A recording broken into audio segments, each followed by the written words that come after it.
Here to this great luncheon this afternoon. My name is Janice Law. I'm the founder of the American Women Writers National Museum, which is sponsoring two events today. Our first event is the Oklahoma Center for the Book, sponsored by the Oklahoma Women Writers and the Oklahoma Center for the Book and the American Women Writers National Museum. That's from noon to 1 p.m. And then our second event today is from 1 to 2 p.m. Rob Kasenick, who is the Deputy Counsel for the U.S. Copyright Office, is going to speak on fair use. It's a topic that's of interest to writers. So you're welcome to stay for both events, and welcome to this event. Women purchase 70% of the books sold in America, and we women predominate in nearly all cultural events. Yet there was no national museum to honor our great American women writers, historical and contemporary. So I founded American Women Writers National Museum, AWNM, and in February of this year we had our grand opening. We don't yet have stuff. Someone's already asked me, where's the stuff that a museum usually has? So we don't have stuff because we're just a startup and we're in rented spaces. And so after we're celebrating our first anniversary in February, then we can apply for grants, and we hope eventually to have stuff. AWNM's main core project for the startup year and for the future is called the 50 State Project. On our website, you can learn more about the 50 State Project. Our website is www.americanwomenwritersnationalmuseum.org. So every month, AWNM honors women authors from 4 states, women writers from 4 states. And this month, we are honoring women writers from North Carolina, South Dakota, Tennessee, and Texas. And just to give you a really, really brief idea, from South Carolina, we're honoring Sue Monk Hibb. She wrote a book called The Secret Life of Bees, which sold 6 million copies. It was made into an Emmy awarding movie and a New York stage play. From South Dakota, we're honoring a member of the Brule Lakota tribe, who is Mary Bravebird. She was born in 1953 in the Rosebud Indian Reservation, and she wrote a memoir which received the American Book Award in 1991 and was also made into a movie. From Tennessee, Josephine Katrin Carson. She is a playwright, poet, and fiction writer, and she would travel from city to city and put on little plays. And some of her work is titled I Ain't Told Nobody Yet, and the children's book, Pullin' My Leg. And last but not least, from Texas, probably almost everyone has heard of Katrin Ann Porter, who is the author of Ship of Fools, which won the Pulitzer Prize. So those are just a tiny, tiny example of some of the fabulous women writers that America has produced. And this month we have a special guest of Rilla Askew, who is obviously from Oklahoma. And we're going to, someone else is going to introduce Rilla in just a moment. But first I wanted to single out a couple people who were so instrumental in helping me. I wonder if they would stand up. Tabitha Layman. She's going to, I'm going to talk about her investment. Tabitha is president of the Oklahoma State Society, and she was very, very helpful to me. And then my another right arm is Larry Guthrie, the gentleman doctor. I met Larry in just one of those happenstance situations when I was trying to think of publicity for this event. And Larry seemingly knows everybody who has anything to do with Oklahoma who lives in the D.C. area. If Larry doesn't know them, I don't know who knows them, because he knows everyone. So he was very, very helpful also. So the Oklahoma State Society, when I partnered with them, in September we partnered with the New York State Society, the New York Center for the Book. But this month, when we partnered with the Oklahoma Center for the Book, they did this beautiful brochure, Oklahoma Women Writers. And in it, they talk about, they have a little biography and a picture of Oklahoma women writers, historical and contemporary. It's a fabulous brochure. Please pick up a copy. And it's a resource that they're going to keep at their Center for the Book, and I'm going to certainly keep it at AWNM. I want to thank for that Connie Armstrong, who is the director of the Oklahoma Center for the Book, and the Friends of the Oklahoma Center for the Book, and then Bill Young and Bill Strube, who are with the Oklahoma Library System. And as part of their contribution, they made these great documents. Autumn asked each Center for the Book to consider sending an author for these monthly events. Oklahoma chose Rilla Askew, who's our honoree this morning, and she'll be introduced in a few minutes by Tabitha. As a custom, as we did with the New York Center for the Book, we invite all the representatives from the Oklahoma delegation, or in that case, the New York delegation, to send a representative. And today we have the great honor of having Megan, your last name? Oh, Jennings. Jennings. Yeah. Megan Jennings. Hi. Megan, if you'd stand up, please.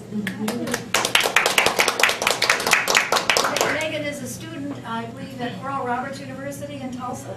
And she works in the office of United States Representative Langford. Is that correct, Megan? So we're very happy to have Megan here today. And invitations were extended to all members of the delegation. I think that perhaps one of the reasons that Representative Langford may have been interested in this, his mother's a librarian, and so librarians are also a group. Usually they're women too that we especially honor. So now on to Tabitha, who will introduce Rilla Askew. Tabitha Layman is from Broken Arrow, Oklahoma. The names of these Oklahoma cities are great. Rilla's from Red Oak, and Broken Arrow, I love these names. Broken Arrow is a suburb of Tulsa. She's a graduate of Oklahoma State University, where she got a degree in American Studies. She's lived in D.C. for 6 years, and she formerly worked with members of the Oklahoma congressional delegation. Tabitha was extremely helpful to me in publicizing this event. Currently, she's the grassroots coordinator for a government affairs group which represents the railroad industry. And she's in her second term as president of the Oklahoma State Society in Washington, D.C. So, Tabitha, if you'll introduce Rilla Askew. Thank you.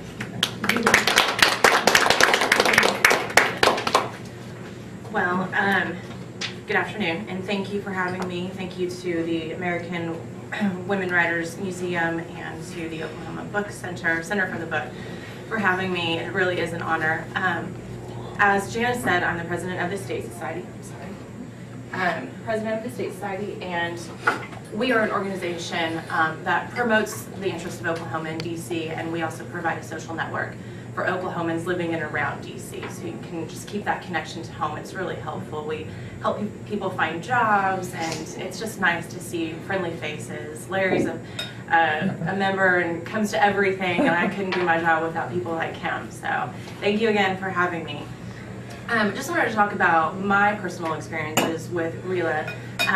As James also said, I went to Oklahoma State University, and I was taking a creative writing class. And our professor always emphasized the importance of learning from great authors, specifically Oklahoma authors, because we share that common bond of love of our state and kind of using it, at least I always did, as my muse to a certain extent. So one of our assignments, my first assignment in my class, was to read The Mercy Seat, which I did. And I'm going to share a short passage from it, if you'll bear with me. It's actually the foreword, which she calls map. It's the first paragraph of the first chapter, or of the foreword. There are voices in the earth here, telling truth in old stories. Go down in the hidden places by the waters. Listen, you will hear them, buried in the sand and clay. Walk west in the tall grass prairie. You'll hear whispering in the bluestone. Stand here on the ragged rim of a mountain in the southeastern corner. You can hear the sound rising on the south wind, sifting in the dust through the crowns of the cedars. Stories told in old voices, and the pulse of blood memory, sung in the hot earth above the ceaseless thrum of locusts and nightbirds willowing, beneath the faint rattle of gourd shells. One story they tell is about longing, for this is a place of homesickness. The land has become home now, and so the very core of this land is sorrow. You can hear its longing for the old dream of itself, like this continent, this country, Oklahoma. The very sound of it is home. And right there, I knew I was in love with realist work. Her obvious passion for her craft is what drew me in. She is truly a balladeer, retelling stories of the American people, their struggles, their hopes, their fears. So Rila was born, or grew up, in Bartlesville, Oklahoma, a small town north of Tulsa, founded with booming oil money. She received her Bachelor's of Fine Arts from Tulsa University and moved to New York City to pursue an acting career. Luckily for us, she soon started writing, and her works consist of Strange Business, a collection of short stories, the novels The Mercy Seat, Fire in Bellew, Harp Song, and her newest, Kind of Kin. In addition to writing her novels, Rila has taught at Syracuse University, Brooklyn College, the University of Central Oklahoma, and the University of Oklahoma. I think that's all of them.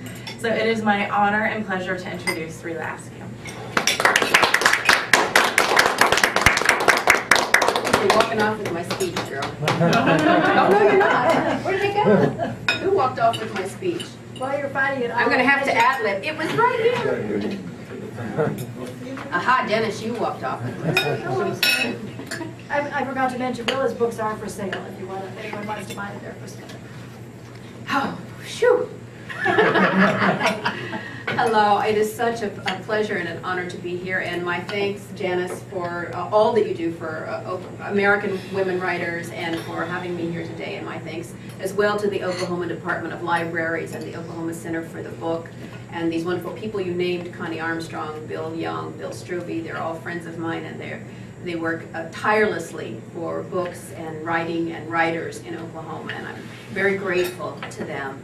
And I'm really grateful to all of you for coming out today to listen to us talk a bit about Oklahoma women writers, and I'll talk a bit about my work as well. And thank you so much, Tabitha. It's lovely to meet you, and thank you for reading that passage. And there's a phrase in that passage that really was for what we used for the title for our talk today, The Pulse of Blood Memory. And so I thought I would tell you a bit about how I came to that term, blood memory, which is I heard first time I ever heard it was from a friend of mine, an Oklahoma poet, Yuchi Comanche poet, Jodale Tate Nipaquaya. He's not a woman writer, but he's a very, very strong poetic voice in Oklahoma. And we were sitting beneath a faintly glowing summer sky in his mother's backyard in Oklahoma City. He held out his arm, and he turned his wrist skyward, and he said, "This is where it is remembered." He'd been raised by his Yuchi grandmother in a tiny Creek County community called Gypsy, not very far from Bristow. His grandmother, Polly, didn't speak any English. She spoke only her native language, Yuchi. So she communicated with her grandsons entirely in their native tongue. And until Jodale started school at the age of 6 in Bristow, he was able to not only understand, but to speak his native tongue. That evening, when we were sitting in his mother's backyard, long years later, his mother tongue was lost to him. He said it was like spider webs clotting his throat, clogging his mind. Almost remembered, he said, making a gesture near his head. Here, though, he said, turning his wrist, I remember. He went on to talk then about blood memory, what is known beyond knowing. He was speaking of his native language, yes, but he was also speaking about the collective memory of all that had passed among his people from the time they lived in their homeland in what is now Georgia, through the tragedy of the removals, when the Yuchis came across the Trail of Tears with the Muskogee Creek people, all the way to that moment in the early 1990s in a backyard in Oklahoma City. I felt then, as my friend Jodale talked, a kind of piercing mystery, an unfathomable knowledge beyond words. I understood deep within myself what he was talking about. We all know so much more than we know. This is part of the mystery of creation. This is what poet Joy Harjo tells, I believe, in every poem she writes. Nothing can be forgotten, Joy Harjo writes, only left behind. Dreams aren't glass and steel, but made from the hearts of deer, the blazing eyes of a circling panther. Translating is to understand the death count from Alabama, the destruction of grandchildren, famine and stories. It is in our blood. And yet, there is so much we do not know. So much that's hidden from us in the histories, from even our collective memories as Americans, as Oklahomans. Those hidden truths are the truths that, from their very beginning, a beginning not so long ago, less than 100 years, Oklahoma women writers have been writing about. There is a field of talking blood, Joy Hargel writes in another poem, that I have not been able to reach, not even with knives yet. But we do try. In 1949, historian Angie Debo wrote, "Any state of the American Union deserves to be known and understood, but Oklahoma is more than just another state. It is a lens in which the long rays of time are focused into the brightest of light. In its magnifying clarity, dim facets of the American character stand more clearly revealed. For in Oklahoma, all the experiences that went into the making of the nation have been speeded up. Here, all the American traits have been intensified. The one who can interpret Oklahoma can grasp the meaning of America in the modern world." Some 50 years later, I wrote an essay called Most American that said very much the same thing. In it, I wrote, "Oklahoma is America. We are its microcosm. Our story is America's story, intensified, distilled. A compressed, ironically inverted miniature of the national narrative, unfolding in a matter of days and weeks and months, sometimes hours, instead of decades." And I actually thought I had invented that. I thought I discovered that entirely on my own for reading Oklahoma history. I hadn't yet at that time read Angie Debo's famous quotation, but I had read her histories. The rise and fall of the Choctaw Nation, the road to disappearance, and Still the Waters Run. I kept her books open beside me as I wrote. She was a white woman, writing from outside Indian experience, trying to understand. She was a pioneer on so many levels. From her pioneering childhood in the little town of Marshall on the Oklahoma prairie, where she'd moved with her family in a covered wagon at the age of 9 from Kansas, to her pioneering work as teacher, writer, historian. She attended OU and later the University of Chicago, where in 1924 she earned a master's degree in international relations because women were not permitted to major in history at that time. We'll repeat that. Women were not allowed to major in history. Her first book, The Rise and Fall of the Choctaw Nation, was a pioneer work in American Indian history for how it gave the effect of seeing events from inside the tribe, rather from a purely Anglo-American perspective. In her next book, And Still the Waters Run, The Betrayal of the 5 Civilized Tribes, Angie Debo named names, gave facts and figures detailing how the Choctaws, Chickasaws, Creeks, Cherokees, and Seminoles were systematically deprived of the lands and resources granted to them after the Trail of Tears by treaties that were supposed to protect tribal lands as long as the waters run, as long as the grass grows. But the Dawes Act in 1887 forced private ownership on a people who did not subscribe to the notion of owning the Creator's earth. And so very soon, most of the land was gone out of Indian hands. The historian Ellen Fitzpatrick said that Debo's book, quote, advanced a crushing analysis of the corruption, moral depravity, and criminal activity that underlay white administration and execution of the allotment policy. And many of the men responsible for that administration were still alive when Angie Debo finished writing that book in 1936. They were still in positions of power. So as you can imagine, she encountered a little bit of resistance. The University of Oklahoma Press withdrew as publisher. Debo's academic career was sidetracked. The book was finally published in 1940 when the director of OU Press, Joseph Brandt, moved to the Princeton University Press and published it there. And after that, Angie Debo was barred from teaching in Oklahoma. So this is the sort of thing that can happen to writers who shake things up, who tell the truth, tell truths that some don't care to have told. And not just to women writers, and not just in Oklahoma. But it is true what they say. Well-behaved women seldom make history. I don't know how well behaved she was. She was a polite, wonderful, gentle soul, as I understand, but she made some history as well as writing it. And in her later years, I'm very happy to say, she received the kind of acclaim and recognition that she so well deserved. She received many national awards. She was inducted into the Oklahoma Hall of Fame. In 1985, the state commissioned an official portrait of her by the famed artist Charles Banks Wilson, which hangs today in the rotunda of the state capitol building in Oklahoma City. She's the only Oklahoma woman writer so far whose portrait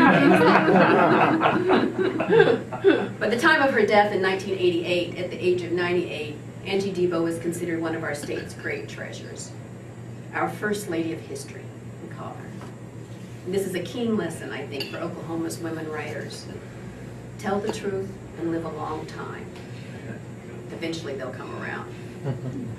So there's a very good reason why Angie Debo is listed first on the brochure that you all have there, and why she's first in the hearts and minds of so many Oklahoma writers.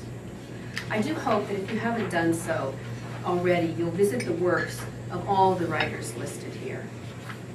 I know that my friends at the Oklahoma Center for the Book had a very tough time selecting who would be featured. There was simply no way to include everyone. There are just too many of us. And so in the end, they had to select a representative sample. So I'd like to mention a few others whose work and friendship have meant much to me. One of whom is here today, Mary Kay Zarabla, who is also from Oklahoma, who lives here in Washington, D.C. She's on the Penn Faulkner Board. She's a novelist, and she has a book coming out next fall. We're going on book tour together. Our publishers don't know that yet, but we're doing it, aren't we, Mary Kay? Road trip. And others. I'd also like to mention such writers as feminist, historian, and self-described revolutionary Roxanne Dunbar Ortiz, whose memoir, Red Dirt, Growing Up Okie, tells the true story of growing up poor and white in America's rural heartland. She also tells about Oklahoma's red roots, how we were once the reddest of red states in a very different way than we are now. At the time of statehood in 1907, there was a very strong progressive movement in Oklahoma, a strong labor movement, which is exemplified in our state motto, labor conquers all. The 1912 socialist candidate, presidential candidate, Eugene Debs, received more votes in Oklahoma than anywhere else in the nation. So wouldn't that be an interesting subject for one of our Oklahoma women writers? How Oklahoma went from being the reddest of red states on the left to the reddest of red states on the right in less than 100 years. Wow. I have a few ideas about that myself. I'd also like to acknowledge Theresa Miller, who is the teacher that Tabitha was actually speaking about, who taught the course that first introduced her to my novel. Theresa Miller is also a novelist. Her novel, Remnants of Glory, is a really beautifully written classic that reveals Oklahoma's deep southern roots and illuminates the character of pioneer womanhood without sentiment, stereotype, or varnish. But it's Theresa's contribution as founder and executive director of the Oklahoma Center for Poets and Writers, which has endeared her to so many Oklahoma writers, male and female alike. There are two emerging women writers, poet Janetta Calhoun-Mish and fiction writer Constance Squires, who deserve special mention. Both of them are Oklahoma Book Award winners. Both strongly support and encourage Oklahoma writers, and their works, poetry, fiction, and nonfiction, are richly defined by place. Their Oklahoma territories, the Cross Timbers area around Wewoka for Janetta, the Wichita Mountains near Lawton for Connie, are very different from the Samboy Hills in southeastern Oklahoma that I write from. But these are all Oklahoma. There's so many others of greater and lesser fame, poets and novelists and essayists and short stories writers, whose name, come on in. Come in, welcome. Excuse us, please. Thank you.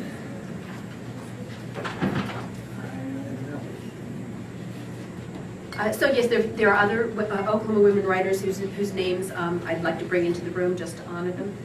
Carol Hamilton, Sandra Solee, Fran Ringgold, Susan Cates, Carol Johnson, Joey Brown, Rachel Jackson, Dorothy Alexander, J.L. Jacobs.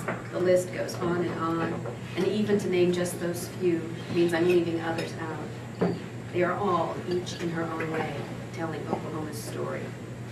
Oklahoma's best-selling author, best-selling novelist, Billy Letts tells Oklahoma's story. Her first novel, Where the Heart Is, which was published in 1995, was an Oprah Winfrey book pick, a national New York Times bestseller. It was made into a major film, major motion picture.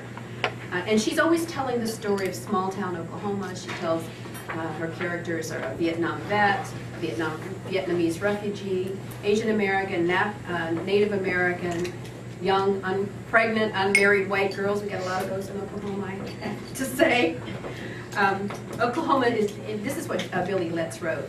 Oklahoma is the place that will catch you when you fall, and we all fall.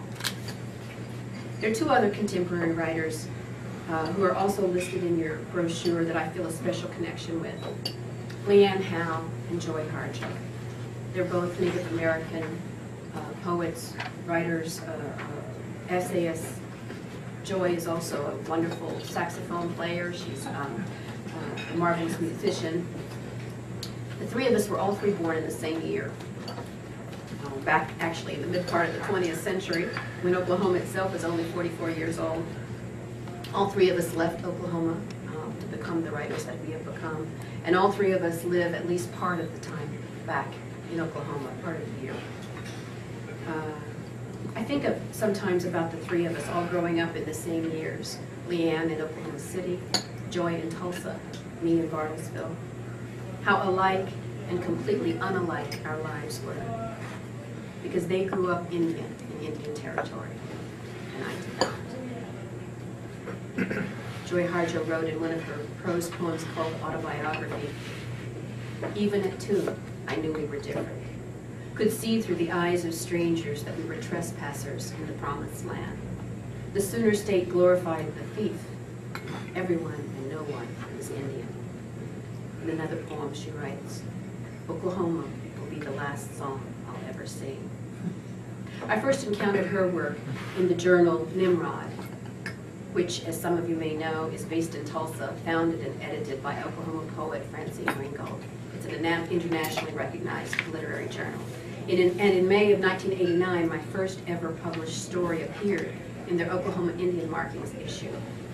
I was on a driving trip from Oklahoma back to my home in New York, and I dropped by their office in Tulsa to pick up my contributors' copies on my way out of town. I was, as you can imagine, it was my first story ever, terribly excited, but I had to make some time that night, and so it wasn't until I stopped for the night at a Motel 6 in St. Louis, actually, that I was able to open that book and open the pages of the journal. I will tell you something. Seeing my story and my name in print for the first time below the title, thrilling though that was nothing compared to the impact of reading Joy Harjo's poem, Death is a Woman. I literally fell back on the bed, crying, and in a way I can't really explain, rejoicing for the stunning power of that poem, the force of it, and the incredible affirmation of an Oklahoma woman writer like me having written those words. Leanne I met in 1992 in New York City at a gathering of American Indian women writers, which included Joy Harjo, as a matter of fact, and many others who were gathered in resistance to the national celebration of the 500th anniversary of Christopher Columbus's arrival on our shores. She read a piece called An American in New York. It's an astringent, very funny satire about being a Choctaw Indian in the occupied territory of Manhattan. And Leanne's and my paths have continued to cross through the years. In 2002, again in New York, at the American Book Awards, where her novel Shell Shaker and my novel Fire and Beulah both received awards from the Before Columbus Foundation. In Shawnee at the Red Dirt Book Festival, in Ada at the Scissortail Literary Festival, and always when we see each other, we talk and talk about the meaning of Oklahoma, our origination stories, who we're telling our stories to. Leanne is a Renaissance woman. She's a poet, playwright, fiction writer, screenwriter, filmmaker, scholar, and essayist.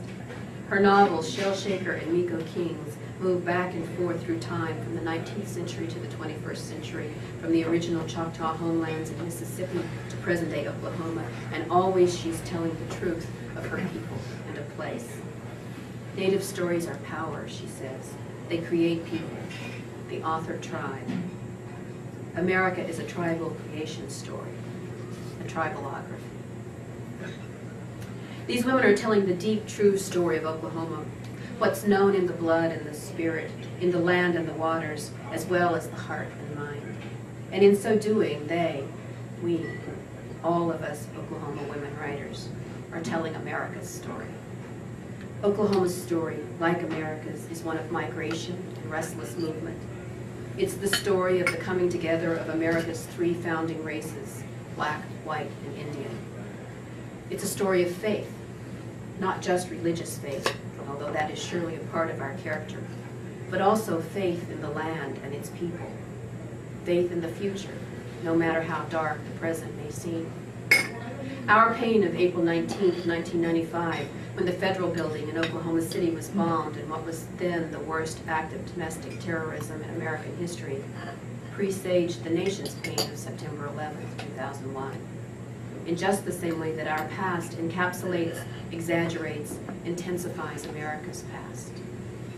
This is the land that gave birth to 20th century America's premier athlete, a Sac and Fox Indian, Jim Thorpe. Its definitive white working man's hero, Woody Guthrie. One of its most celebrated black novelists, Ralph Ellison.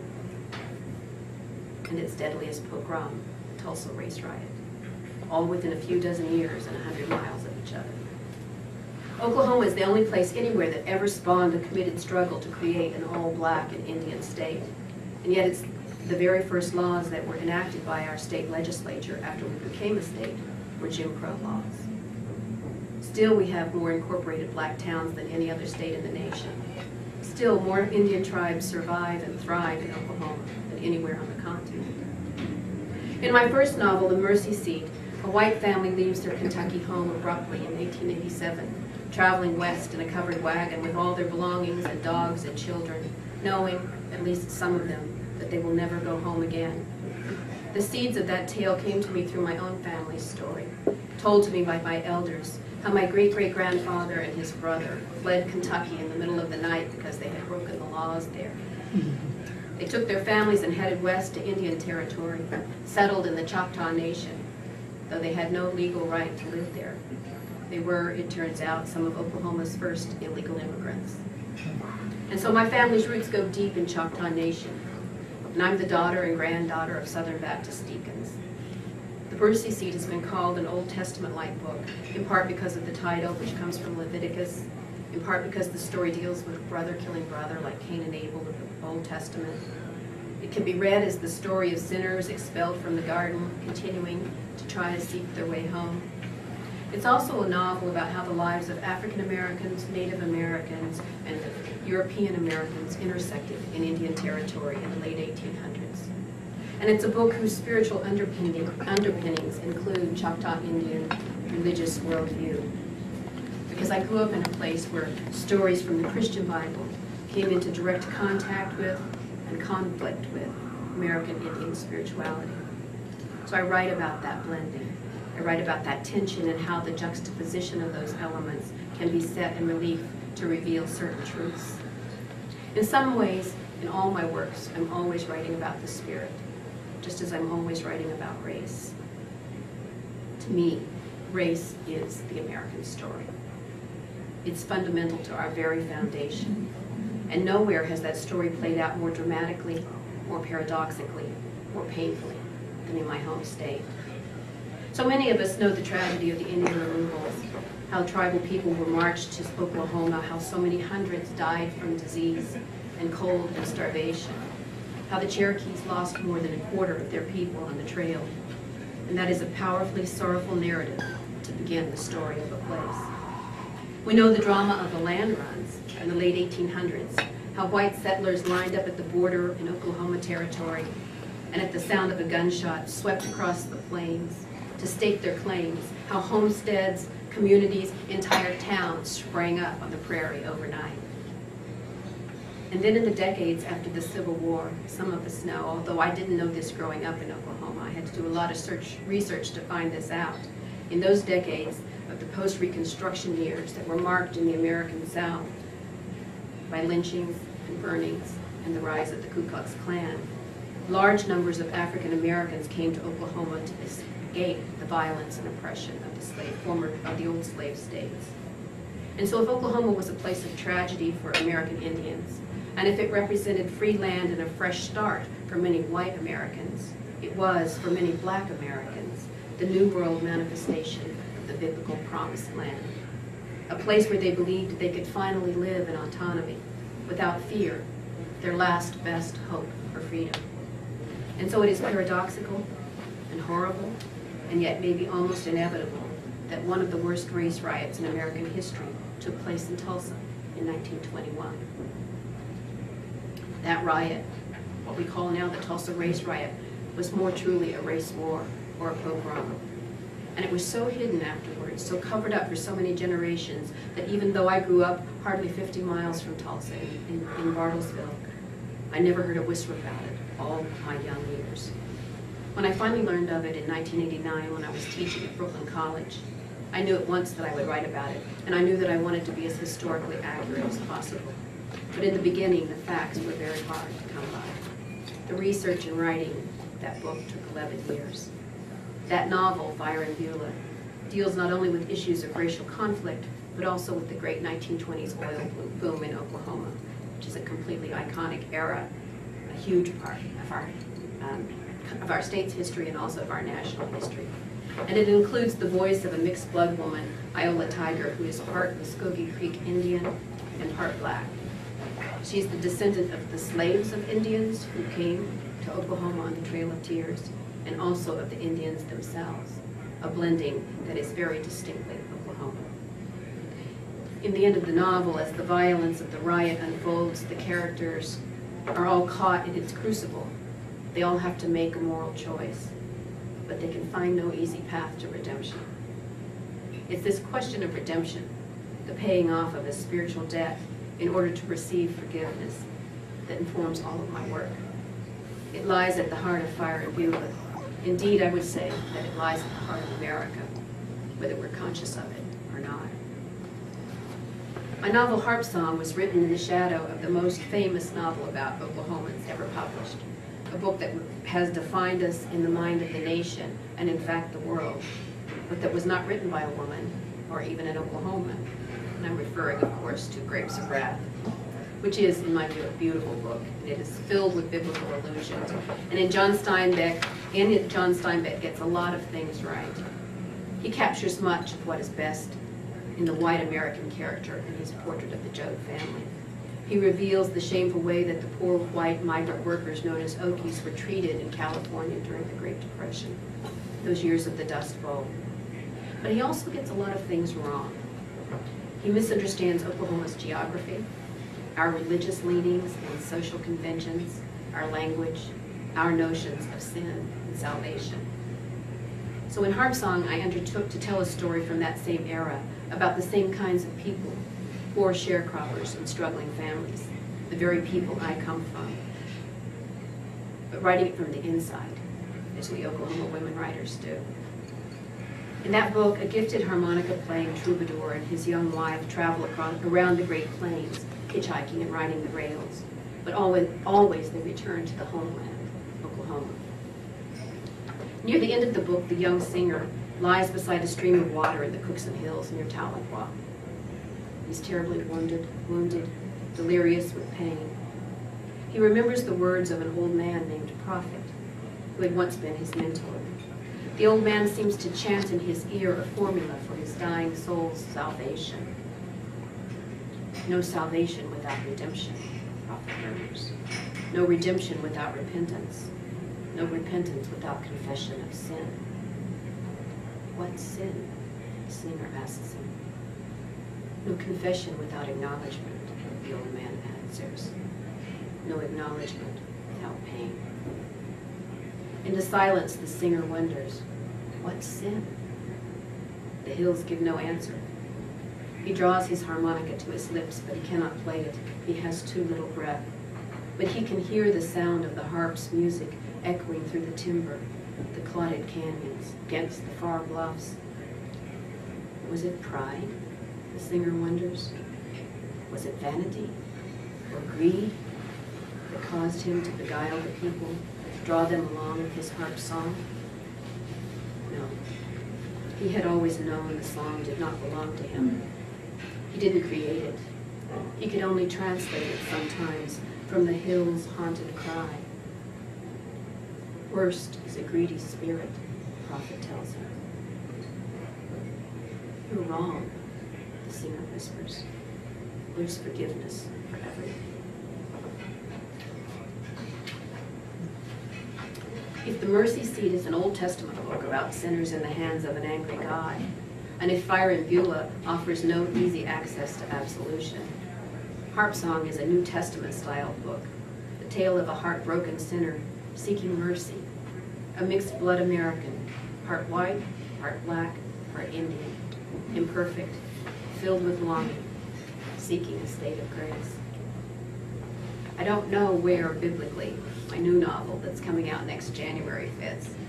It's called Kind of Kin, and it deals not with Oklahoma's past, but its current condition, which includes not just the triad of black, white, and Indian, as in our early history, but the more recent infusion in Oklahoma, as in all of America, of a fourth culture, Hispanic culture. In 2007, the year of Oklahoma's centennial, our state legislature passed one of the first and what was then the most stringent anti-illegal immigration laws in the nation. This is another way that Oklahoma's story foretells the national narrative. So the novel is set in February 2008, a few months after that law goes into effect. And the setting is the fictional town of Cedar in southeastern Oklahoma, where my first book, Strange Business, and much of the Mercy Seat takes place. The story follows a family whose lives are turned upside down when the family patriarch, a Bible-believing white Christian man named Bob Brown, gets arrested for harboring a barn full of illegal immigrants. So he's put in the Latimer County Jail in Wilburton, along with his friend, a Pentecostal pastor named Jesus Garcia. This leaves his orphan grandson, Dustin, who lives with him in the care of the boy's Aunt Sweet, and his rough and tumble young cousin named Carl Albert. Well, the story just goes on from there. It's a story about mixed up families, a tale of complicated lawmakers and lawbreakers, Christian principle and political infighting. What is that but the American story? Basically, though, Kind of Kin is a novel about people who want to do right and still do wrong, and about people who do right in spite of themselves, like all of us, I guess. Thanks. We have, actually, can we go to this now? So thank you all for showing up here today. And we're going to raffle off, actually, a couple of these advanced copies. This is the advanced copy of the book that's way in a paperback. It's so bright yellow. And so, Is there anyone who didn't get a raffle ticket and wants one? and I also have copies of the books over here for sale if anybody's interested. My husband is at a bargain price, $10 a pop. We agreed on that. We said we want to get rid of these. We don't want to schlep them all the way back to Arlington on the metro.